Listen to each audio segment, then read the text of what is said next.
एक छोटा सा गांव था। वहां पर एक आदमी पहाड़ पर पत्थर तोड़ने का काम करता था। उसको अपनी जिंदगी से कोई गिला शिकवा नहीं था।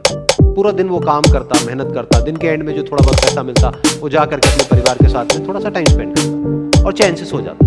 तो एक दिन रोज की तरह वो अपना काम खत्म करके अपने घर की तरफ जा रहा था। तो रास्ते में चलते चलते उसके मन में एक ख्याल आया कि ये भी कोई जिंदगी है कि सुबह से शाम तक मैं पत्थर तोड़ने का काम करता हूँ और एंड में मेरे को थोड़े से पैसे मिलते हैं।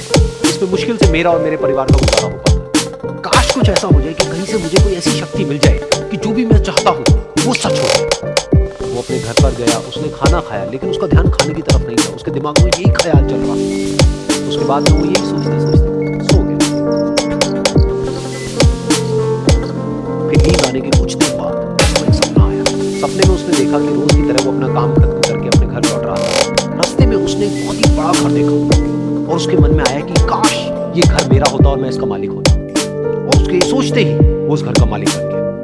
उसको यकीन ही नहीं हो रहा था कि जो उसने सोचा वो बन चुका है। लेकिन उसकी खुशी ज्यादा देर नहीं टिक पाई, क्योंकि उसको एकदम से एक शोर सुनाई दिया। उसने अपने घर के बाहर देखा कि एक बहुत बड़ी रैली निकल रही है, जिसमें बीचों बीच एक पॉलिटिशियन है जो ऐसे ऐसे हाथ हिला रहा है। और वहां पर जितने भी लोग खड़े थे सब उसके नाम के नारे लगा रहे थे। उसके आगे हाथ जोड़ करके खड़े थे। सब उसको देखने के लिए तड़प रहे थे। तब उसको ये एहसास हुआ कि मैं कितना छोटा हूं उसके आगे। और फिर उसके अंदर से एक ख्याल उठा कि काश मैं ये पॉलिटिशियन होता और मेरे पास भी इतनी ही पावर होती जितनी कि इसके पास भी है। बस उसका इतना सा सोचने की देर थी, वो पॉलिटिशियन बन गया। उसकी खुशी का ठिकाना नहीं था, क्योंकि उसके आसपास में हजारों लोगों की भीड़ थी और सब उसको देखने के लिए तरस रहे थे, तड़प रहे थे। लेकिन उसकी ये खुशी ज्यादा देर नहीं टिक पाई। धूप बहुत ही तेज थी और उस पॉलिटिशियन को आदत नहीं थी इतनी गर्मी में रहने की। तो उस धूप की वजह से उसको चक्कर आ गए और वो बेहोश होकर के गिर गया। फिर उसको एहसास हुआ कि ये पॉलिटिशियन सबसे ताकतवर नहीं है, ये जो सूरज है ये सबसे ताकतवर है। और उसके मन में आया काश मैं ये सूरज हूं तो मेरे आगे कोई नहीं टिकता। उसका इतना सा सोचने के लिए वो सूरज बन गया और वो खुशी से पागल हो गया, क्योंकि पूरी दुनिया को वो ही रोशन कर रहा था और पूरी दुनिया में ऐसा कोई नहीं था जो कि उसकी रोशनी को रोक सके। लेकिन उसकी ये खुशी भी ज्यादा थी। कुछ ही देर बाद आसमान में कुछ काले बादल आए जिन्होंने फिर उसको एहसास हुआ कि इस दुनिया में ऐसा भी कोई है जिसमें दम है उसकी रोशनी को रोकने का।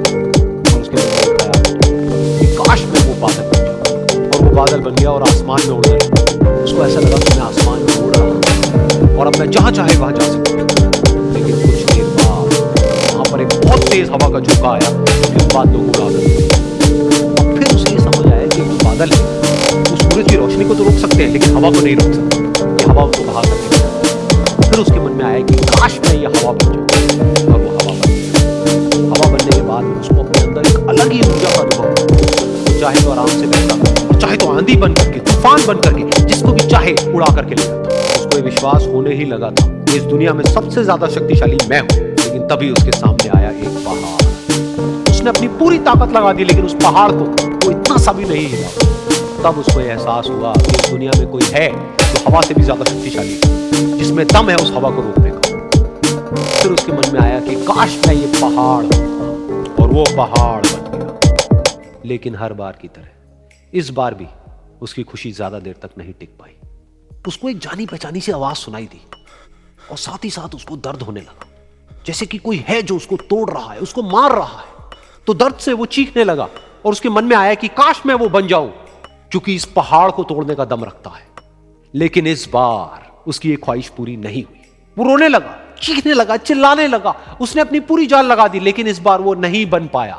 उसका दर्द बढ़ता ही चला जा रहा था और दर्द की वजह से एकदम से उसकी नींद खुली और सामने शीशा था। उसने शीशे में देखा और उसको समझ आया कि सपने में मैं वो क्यों नहीं बन पा रहा था जो मैं बनना चाहता था, क्योंकि असलियत में मैं वो ही हूं। महात्मा बुद्ध 12 साल के बाद घर गए, दरवाजा खटखटाया, भिक्षा मांगी। भिक्षा मांगने गए, भिक्षा आमदेही। यशोधरा ने दरवाजा खोला और बुद्ध के उस रूप को देख के अवाक रह गई। उसने बोला भिक्षा दूंगी उससे पहले एक सवाल है। भिक्षा दूंगी उससे पहले मेरा एक सवाल है। बुद्ध ने बोला पूछ। यशोधरा ने पूछा जो जंगल में ढूंढने गए थे क्या वो घर में नहीं था? जो ज्ञान जंगल में गए थे ढूंढने क्या वो घर पर नहीं मिल सकता था? बुद्ध मुस्कुरा के जवाब दिए मिल सकता था, ये पता तो जंगल में जाके चला। मिल सकता था लेकिन ये पता जंगल में ही जाके चला। उसको जंगल में जाके पता चला कि घर में मिल सकता है। तुमको जंगल में जाने की जरूरत नहीं है, घर में ही मिलेगा सब। तलाशी अपनी ही लेनी है यार।